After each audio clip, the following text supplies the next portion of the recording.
बंद लिफाफा इमरान खान साहब की काबीना में लाया गया और हाथ खड़े करके मंजूरी ली गई, उसका नोटिस लिया है। नोटिस लेते हुए नैब की इंक्वायरी की स्टेजेस होती हैं। पहले कंप्लेंट वेरिफिकेशन होती है कि ये आया जो दरखास्त मौसूल हुई है ये दुरुस्त है कि नहीं है। उसके बाद कंप्लेंट वेरिफिकेशन के बाद इंक्वायरी की स्टेज आती है। इंक्वायरी की स्टेज के बाद इन्वेस्टिगेशन की स्टेज आती है, तफ्तीश की। अब जब तफ्तीश की स्टेज आई तो कॉल अप नोटिस दिए गए नैब के इदारे की तरफ से।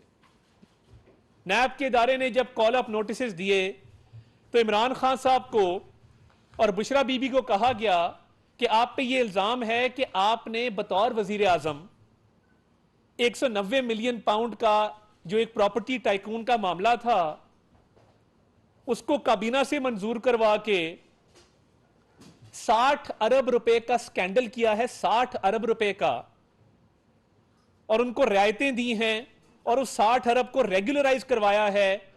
और ये 60 अरब ये तब का है जब एनसीए यूके, ये भी याद रहे कि ये तहकीकात पाकिस्तान में नहीं हुई, एनसीए यूके ने ये तहकीकात की, जुर्माने आयद किए और कुछ सरकारी अराजी थी, कई 100 कनाल, जिसको सरकार से ट्रांसफर किया गया एक प्रॉपर्टी टाइकून को।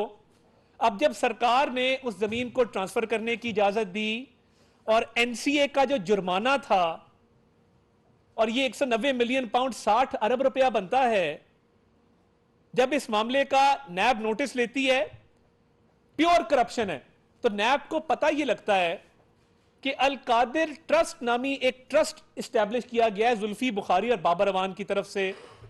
अब ये ट्रस्ट क्या ट्रस्ट है? ट्रस्ट जो बनाए जाते हैं ना, कुछ थैलेसीमिया के पेशेंट्स के लिए बनाए जाते हैं, कुछ तालीमाती जो इदारे हैं उनके लिए बनाए जाते हैं, एजुकेशनल पर्पसेस के लिए, बीमारियों के लिए, एजुकेशन के लिए, रफाए आमा के जो काम है, जो सोशल वर्क है, ट्रस्ट उस लिए बनाया जाता है।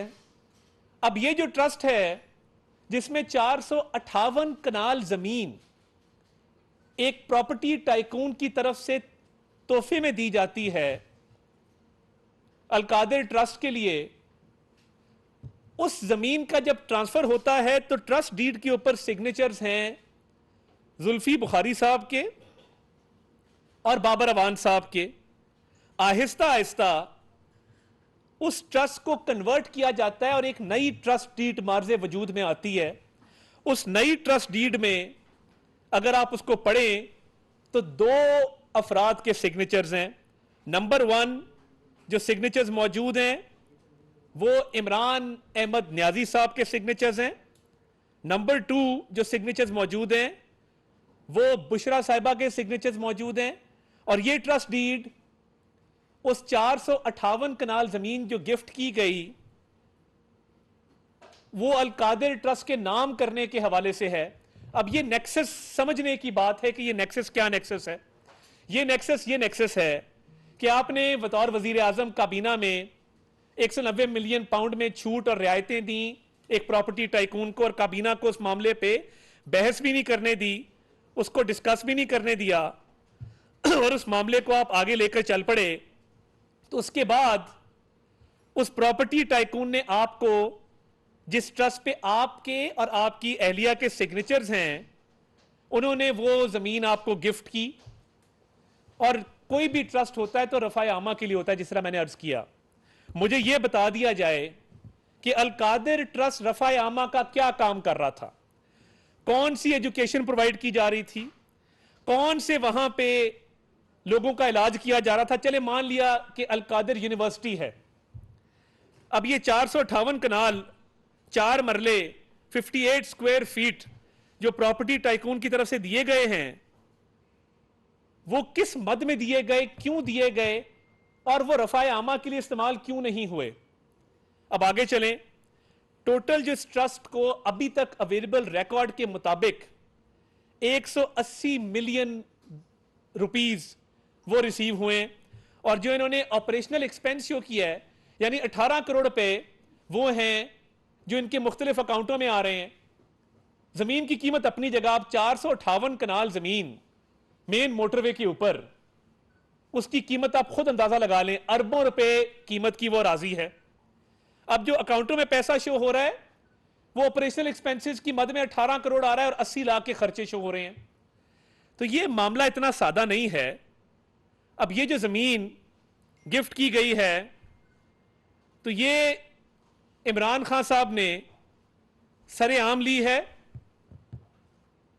डॉक्यूमेंटेशन के जरिए ली है, और ये बात अब रोजे रोशन की तरह आया है कि ये पाकिस्तान की तारीख का सबसे बड़ा करप्शन स्कैंडल है, जिसमें एक सिटिंग वजीर आजम वो एक जाली ट्रस्ट बनाता है, उस जाली ट्रस्ट को बनाने के साथ साथ वो जमीन गिफ्ट लेता है अरबों रुपए की, जिस प्रॉपर्टी टाइकून से लेता है उसको अरबों रुपए माफ करता है काबीना के जरिए, और फिर उस ट्रस्ट को मनी लॉन्ड्रिंग का एक जरिया बना के ब्लैक मनी को वाइट करने का एक जरिया बनाता है।